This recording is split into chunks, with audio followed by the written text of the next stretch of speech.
Perkenalkan, nama saya Saren Septiawantis dengan NIM 22020032. Perkenalkan, nama saya Wita Lamria Borumanurung dengan NIM 22020024. Saya dengan RPP Fredis Mamora dengan NIM 22020026. Perkenalkan, saya Jita Triamandagulo dengan NIM 2202020029. Perkenalkan, nama saya Melin Septiana Boros IK dengan NIM 2202020028. Perkenalkan, nama saya Nur Anissa Malisna dengan NIM 2202020030. Perkenalkan, nama saya Desina Sidiksi dengan NIM 220200020033. Perkenalkan, nama saya Abdullah Sultani dengan NIM 2202020031. Perkenalkan, nama saya Sofian Putri Halawa dengan NIM 2202000023. Perkenalkan, nama saya Monika Launisa Sinaga dengan NIM 2202000027. Bioremediasi merupakan suatu proses pembersihan atau pengurangan polutan di suatu lingkungan dengan memanfaatkan organisme hidup seperti bakteri, jamur, dan tumbuhan. Bioremediasi adalah strategi perbaikan yang dikendalikan oleh sinar matahari. Penyerapan unsur logam atau polutan yang dikendalikan oleh tanaman air, baik itu di tanah ataupun di perairan. Pada uji praktikum ini, kami menggunakan tanaman air, yaitu tanaman kangkung atau Ipomea aquatic. Kangkung ini sangat efektif dalam menyerap limbah organik maupun anorganik, termasuk deterjen. Adapun alat dan bahan yang kami gunakan selama masa percobaan ini, yang pertama ada air tawar.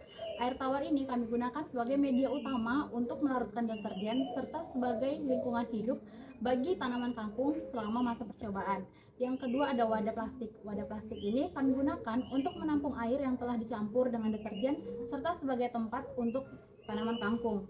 Yang ketiga ada tanaman kangkung. Tanaman kangkung ini kami pilih sebagai objek penelitian karena tanaman ini cukup mudah tumbuh dan memiliki daya tahan terhadap perubahan lingkungan, sehingga cocok untuk diuji dalam media air yang mengandung deterjen. Keempat ada water quality tester. Alat ini kami gunakan untuk mengukur kualitas air seperti pH dan suhu.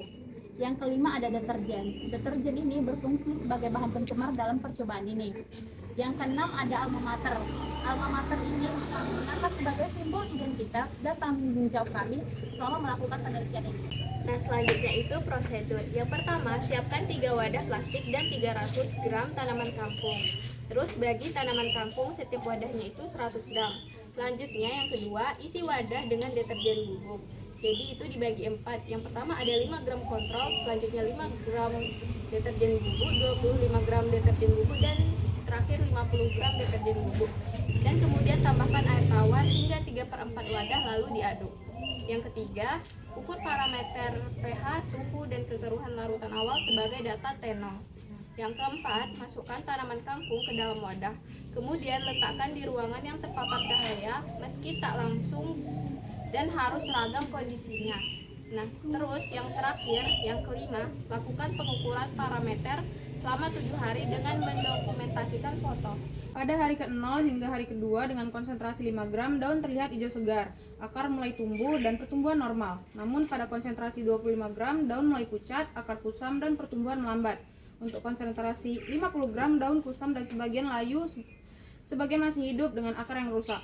Kemudian pada hari ketiga hingga hari kelima dengan konsentrasi 5 gram terjadi pertambahan daun, warna tetap hijau dan akar berkembang baik.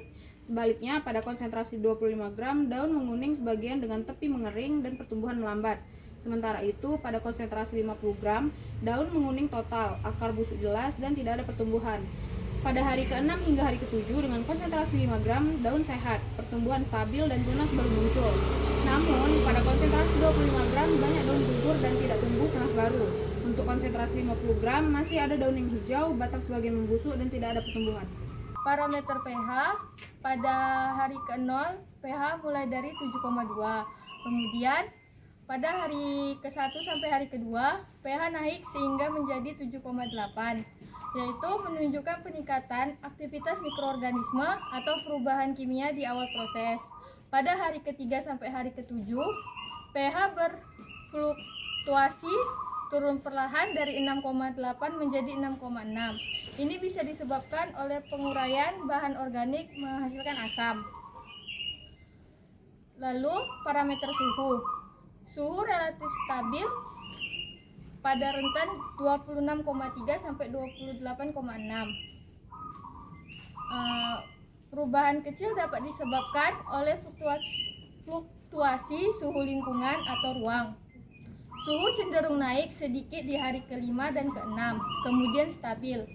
Untuk parameter kekeruhan, pada hari ke-0, kekeruhan awal tinggi yaitu 52,5 NTU, menandakan banyak zat tersubstansi. Lalu pada hari ke-1 sampai hari ke-7 turun drastis hingga menjadi 30,5 NTU. Hal ini menunjukkan bahwa partikel tersubstansi mulai mengendap atau terurai. Kesimpulan pada kurva kontrol yaitu pH awalnya naik lalu turun lalu menjadi stabil. Kemudian untuk parameter suhu, fluktuasinya kecil cenderung stabil. Kekeruhan, penurunan konsisten, air semakin jenuh. Selanjutnya itu pada konsentrasi 5 gram yang diukur dari hari 0 sampai hari ke-7, yang dimana pada pH itu mengalami penurunan dari 10,6 hari ke-0 hingga menjadi stabil 8,5 sampai 8,7 pada hari ke-5 hingga hari ke-7, yang dimana menunjukkan kecenderungan larutan menjadi lebih netral. Dan selanjutnya itu yang terkait suhu yaitu relatif stabil dengan suhu fluktuasi ringan antara 29 hingga 31,2 derajat Celcius, yang dimana tidak terjadi perubahan drastis. Selanjutnya itu kekeruhan yang dimana mengalami fluktuasi signifikan yang diawali dari nilai tinggi sebesar 54,3 NTU pada hari ke-0 dan turun di hari ke-1 lalu kembali naik di hari ke-5 sebesar 52,4 NTU dan menjadi turun kembali pada hari ke-7 sebesar 37,2 NTU, yang dimana menunjukkan adanya aktivitas zat tersuspensi atau reaksi dalam larutan. Hasil konsentrasi dari 25 gram. Bisa dilihat dari diagram bahwa pH meningkat dari 10,7 menjadi 11,6 ke hari ke-7. Selanjutnya di mana pH yang tinggi ini meningkat menunjukkan bahwa deterjen dalam konsentrasi ini memberikan efek yang basah yang cukup kuat terhadap media tanam kangkung tersebut. Selanjutnya suhu yang pada 25 gram ini relatif stabil yang diantara 27,8 derajat Celcius sampai dengan 31,1 derajat Celcius, di mana suhu yang stabil ini tidak membantu dalam menurunkan efek negatif dari pencemaran deterjen tersebut.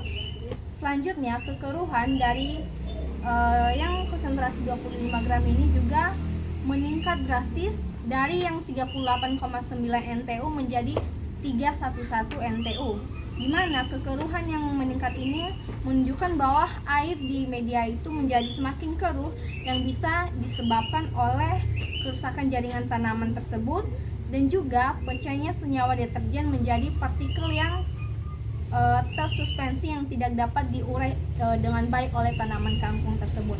Nah, jadi di sini ada 3 parameter, suhu, pH, sama kekeruhan. Nah, untuk pH-nya itu sangat tinggi, bahasanya dari kisaran 10,2 sampai 11,5. Terus suhunya 27. Selanjutnya ada suhunya itu dari 27 derajat, 1 sampai ke suhu 31 derajat, 4 Celcius.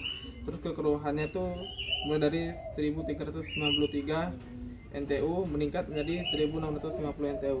Nah, di terakhirnya itu dia tuh menurun drastis dari 1650 sampai 584. Jadi di sini menjelaskan dari kan ada banding 25 gram sebelumnya sama pengobatan sebelumnya. Di sini 50 gram ini paling tinggi, jadi pH-nya sangat tinggi, bahwa airnya itu sangat basah akibat dari deterjen. Jadi lingkungannya sangat ekstrim untuk tanaman. Jadi akar tanamannya tuh, terkhusus tanaman kangkungnya tuh busuk dan mengotori air. Jadi karena akar ada rusak, jadi deterjennya tidak terserap lagi sama tanamannya. Jadi deterjen tetap mengambang di atas air.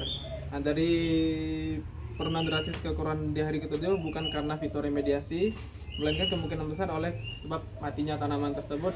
Jadi karena tanaman sudah mati, akhirnya tidak berubah sama seperti sebelumnya gitu.